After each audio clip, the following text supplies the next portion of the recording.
बिस्मिल्लाहिर्रहमानिर्रहीम। अस्सलाम वालेकुम नाज़रीन, आप यूट्यूब चैनल देख रहे हैं। मैं इमरान ख़ान हूँ। इमरान ख़ान साहब का एक इम्पॉर्टेंट स्टेटमेंट है, उनकी बहन ने भी कुछ अहम बातें बताई हैं, उनके ऊपर मैं बाद में आता हूँ। लेकिन पहले बलूचिस्तान की सूरत हाल पर हम बात कर लें। बलूचिस्तान में फ़्लड आ गया नाज़रीन, सैलाब की बदतरीन सूरत हाल है वहाँ पर, और बहुत बड़े पैमाने पर सैलाब आया बलूचिस्तान में। अब तक की जो इन्फॉर्मेशन है उसमें 10 के करीब जो अज़ला हैं बलूचिस्तान के, उनको आफत ज़दा करार दे दिया गया है, और वहाँ पे बहुत सारे घर टूट गए हैं, लोग जो हैं वो जाँ बहक हो गए हैं। 29 लोग जाँ बहक हुए हैं अब तक, जो सरकार के आदाद शुमार है उनके मुताबिक, यानी जो वाक़यात रिपोर्ट हो सके, क्योंकि बलूचिस्तान में बहुत दूर दराज तक इलाके हैं और इन्फॉर्मेशन पूरी तरह पहुँचती भी नहीं है। बेशुमार इलाकों में इंटरनेट नहीं पहुँचता, टेलीफोन नहीं पहुँचता, बात नहीं हो पाती, बहुत बैकवर्ड एरिया है, फिर सेहत की फैसिलिटीज़ भी नहीं है, तो जो लोग ज़ख्मी होते हैं उनके लिए भी बचना मुश्किल हो जाता है। मैंने बलूचिस्तान में जब ट्रैवल किया था तो मुझे याद है, मुझे बहुत सारे माजूर अफराद हमें मिले थे। फिर हमने दोस्तों के साथ मिलकर काफ़ी सारी व्हील चेयर्स वहाँ पहुँचाई। तो मुझे वहाँ लोगों ने बताया कि यहाँ जो जिसको चोट लग जाती है, जिसकी हड्डी टूट जाती है, वो नॉर्मली फिर माजूर हो जाता है, इसलिए कि यहाँ अस्पताल बहुत दूर है, पंजाब ले जाना पड़ता है, और वहाँ तक ले जाने की सकत इन लोगों में नहीं है, ऐसी फैसिलिटी नहीं है। तो यहाँ मकामी तौर पे कोशिश करते हैं, तो ज़्यादातर लोग जो हैं वो माजूर रह जाते हैं। तो ये प्रॉब्लम वहाँ पे तो है। अब इस वक्त अलर्ट जारी किया गया है बलूचिस्तान में, जो इलाके ज़्यादा मुतासर हुए हैं, क्योंकि बहुत ज़्यादा बारिशें हो रही हैं मौसमियाती तब्दीलियों की वजह से। 2022 में एक फ़्लड आया था, आज ठीक 2 साल के बाद 2024 में भी हम वैसी सूरत हाल का सामना कर रहे हैं।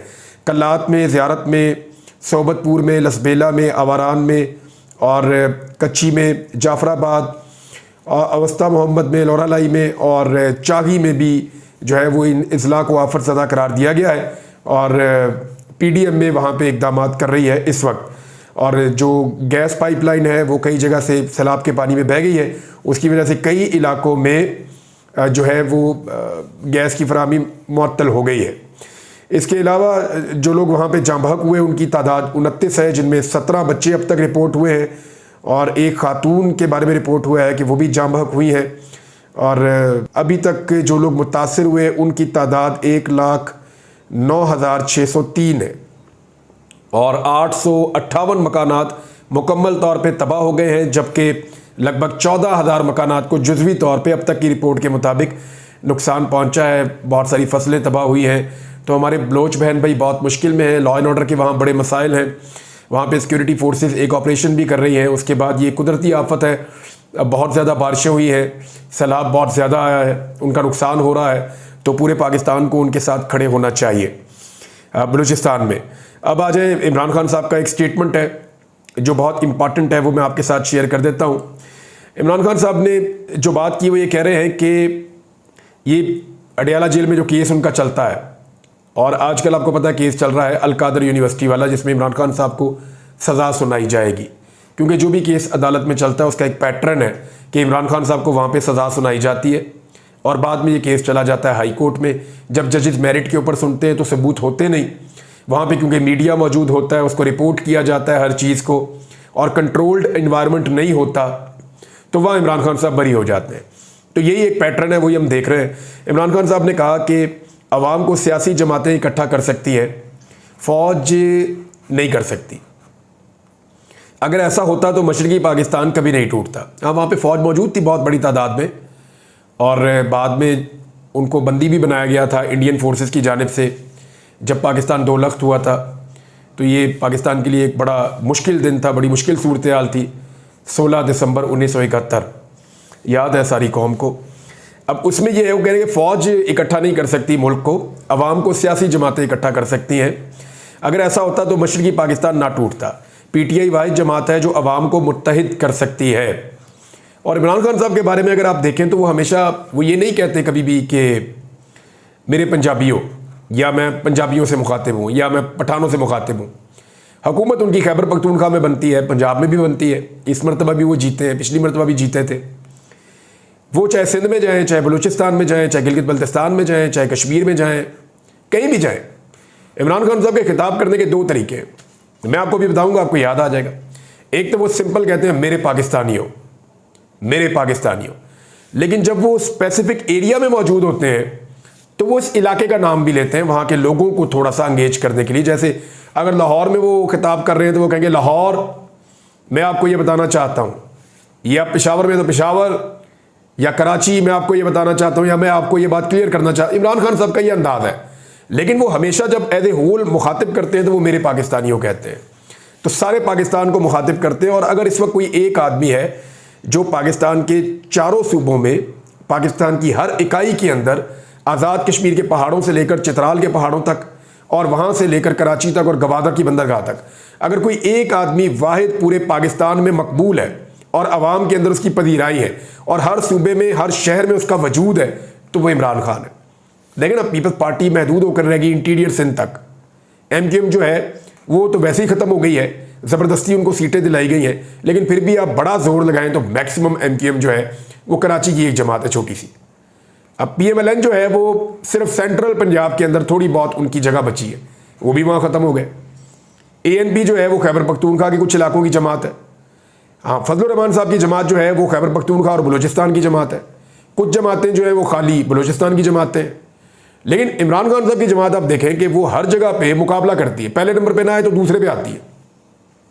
बलूचिस्तान में उनके लोग जीतते हैं, सिंध में उनके लोग जीतते हैं, शहरी सिंध में उनके लोग जीतते हैं, पंजाब पूरा वो जीतते हैं, खैबर पख्तूनख्वा में वो क्लीन स्वीप करते हैं, आज़ाद कश्मीर में वो अपनी हुकूमत बनाते हैं, गिलगित बल्तिस्तान में वो अपनी हुकूमत बनाते हैं। आज पाकिस्तान के हर चप्पे चप्पे में इमरान खान साहब जो है वो सबसे मकबूल लीडर है। तो ऐसा लीडर मुल्क को जोड़ सकता है, ये मेरा एनालिसिस है। लेकिन इमरान खान साहब क्या कह रहे हैं, उन्होंने कहा कि मुझे मुल्क के लिए जो सबसे बड़ा चैलेंज नज़र आ रहा है वो मईशत है। पहले सुना था 50 साल में सबसे कम सरमायाकारी मुल्क में आई, अब पता चला है कि इस साल तारीख की सबसे कम सरमायाकारी मुल्क में आई है। यानी पहले 50 साल का रिकॉर्ड तोड़ा, अब पाकिस्तान की तारीख का रिकॉर्ड तोड़ दिया कि आज तक पाकिस्तान में सरमायाकारी कभी पाकिस्तान में इतनी कम नहीं हुई जितनी अब कम हो रही है। ये इमरान खान साहब का दावा। उन्होंने कहा मुल्क की आमदन है नहीं, कर्ज बढ़ रहे हैं, मुल्क तबाही की जानिब जा रहा है और सियासियत में इस्तेहकाम और दहशतगर्दी का बढ़ना खराब मईशत की सबसे बड़ी वजह है। देखिए, इस्तेहकाम नहीं है, लोगों को कॉन्फिडेंस नहीं है, कारोबारी ज़िंदगी चल नहीं रहा, लोग हड़तालों पे जा रहे हैं, मुल्क छोड़ के लोग बाहर जा रहे हैं, सरमाया पाकिस्तान से निकाल के बाहर मुंतकिल कर रहे हैं। तो ऐसी सूरत हाल में आपको कर्जे लेने पड़ेंगे, लेकिन कर्जे आपको कोई दे नहीं रहा क्योंकि आप पहले ही कंगले हैं। कोई कर्जा देने से पहले सोचता है ना कि भाई ये कर्जा वापस कैसे मिलेगा। हाँ, भीख या खैरात तो लोग दे देते हैं गरीब समझ के। यानी आप अगर सड़क पे जा रहे हैं, कोई भिखारी आपको मिल गया तो आप उसको पैसे देते हुए कभी नहीं सोचते कि इसका मुझे कोई रिटर्न मिलेगा। आप ये सोचते हैं कि मुझे अल्लाह इसका अजर देगा, मैंने खुदा तरसी की है, मैं जानूँ मेरा रब जाने।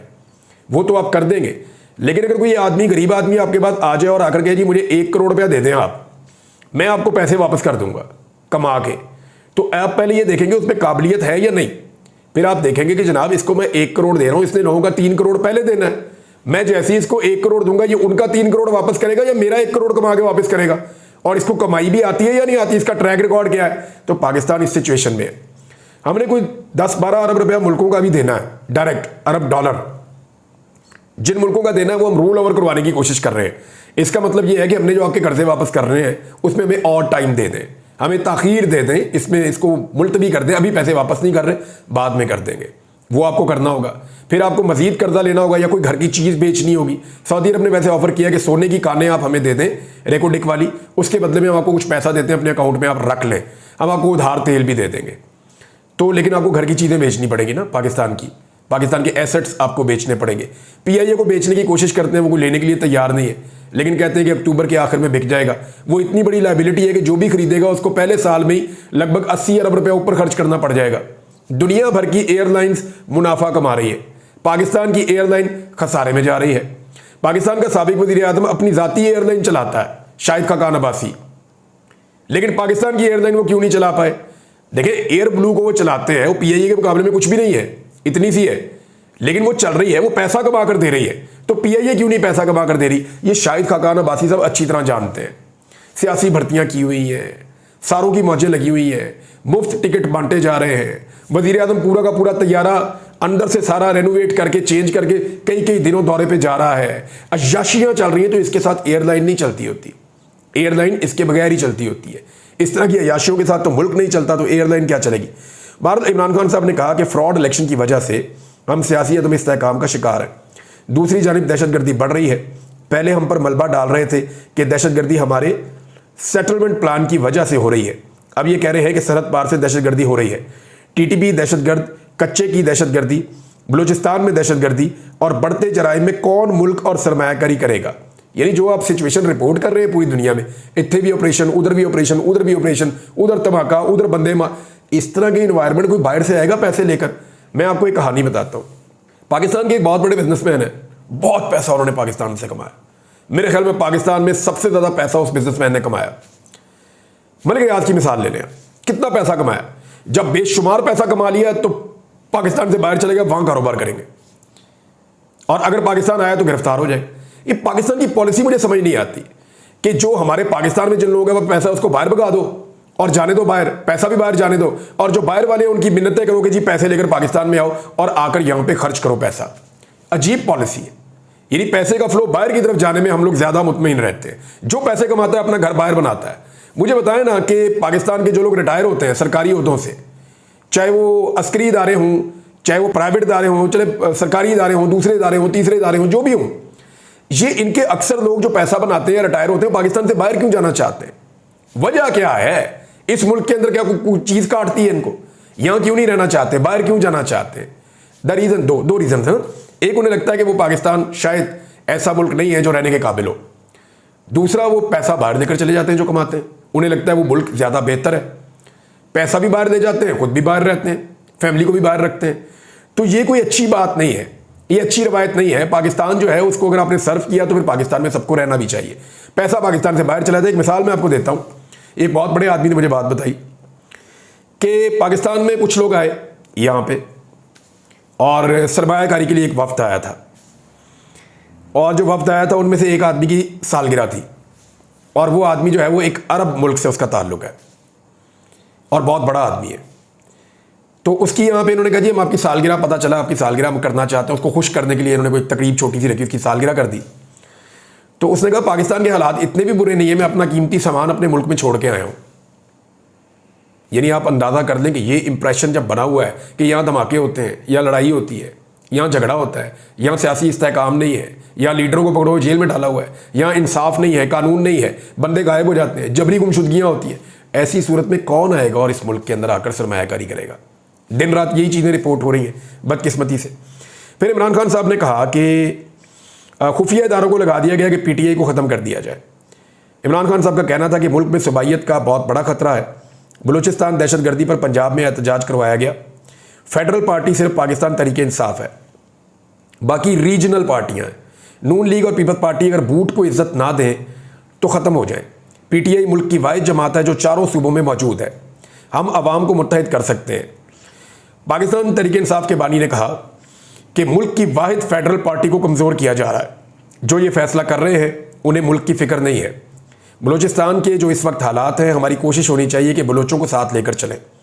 उनका कहना था कि इस्लामाबाद जलसा मुलतवी करने पर कारकुनान में गुस्सा है, बुरा भला कह रहे हैं, पार्टी में लड़ाई ख़त्म नहीं हो रही। बाकी जमातें जलसे कर रही हैं, हमें एक भी जलसा नहीं करने दिया जा रहा। हमने दीनी जमातों के एहतजाज और क्रिकेट मैच की वजह से जलसा मुलतवी किया। मुल्क में इंतशार ना फैले ये सोचकर जलसा मुलतवी किया। इमरान खान ने कहा कि बुरे वक्त में जो पार्टी छोड़कर गए उनके लिए पार्टी में कोई जगह नहीं है। मुझे पता है कि बुरे वक्त में कौन से लोग छोड़कर गए। बहुत कम ऐसे लोग हैं जिन्होंने बहुत मुश्किल वक्त में पार्टी को मजबूरी में छोड़ा। जो अच्छे वक्त में फुल टाइम मौजूद थे और बुरे वक्त में पार्टी छोड़ गए तो उनके लिए हमारे पास कोई जगह और गुंजाइश नहीं है। इमरान खान ने कहा कि मैं किसी का नाम नहीं लेता। जो सीधा साधा पार्टी को छोड़कर गए हैं उन्हें वापस नहीं लूँगा। जिन्होंने मुश्किल वक्त गुजारा और पार्टी के साथ खड़े रहे वो तसल्ली रखे।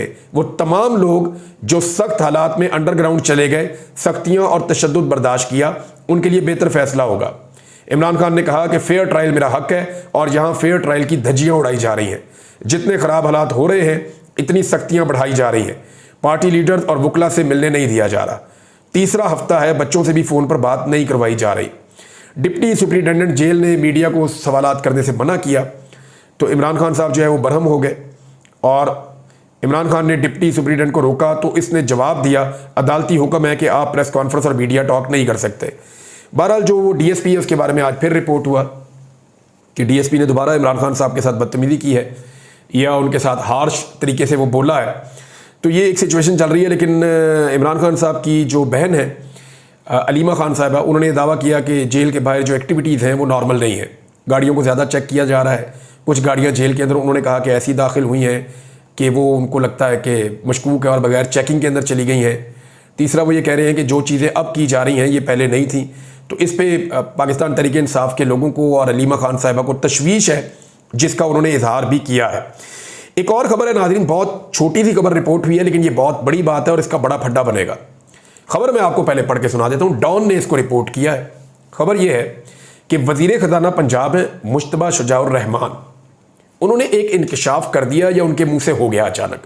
अच्छा, हो सकता है कि उन्होंने ये इंकशाफ जानबूझकर किया हो।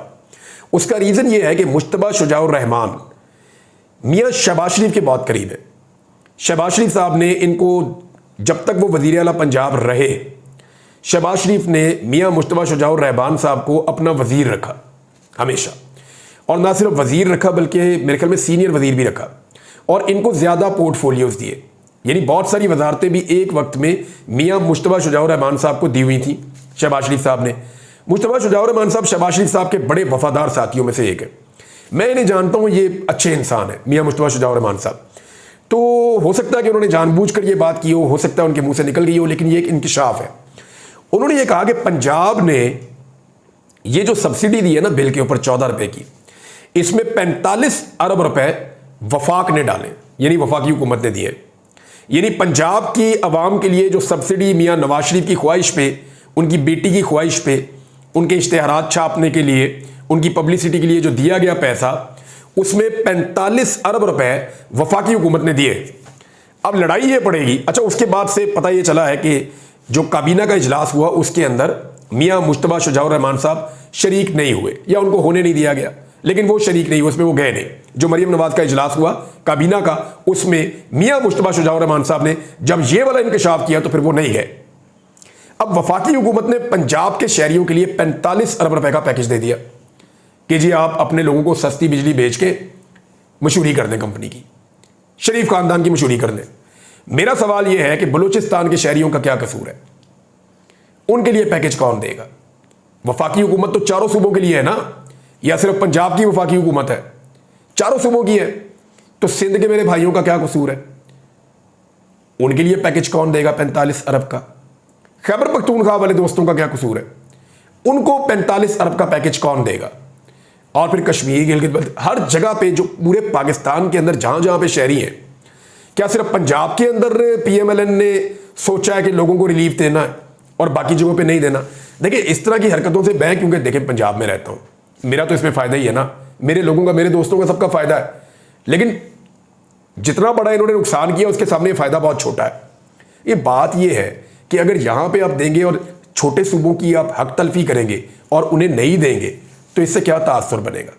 इससे ये तासुर बनेगा कि उनके अंदर महरूमी ज़्यादा पैदा हो जाएगी। ये वक्त है महरूमियाँ दूर करने का।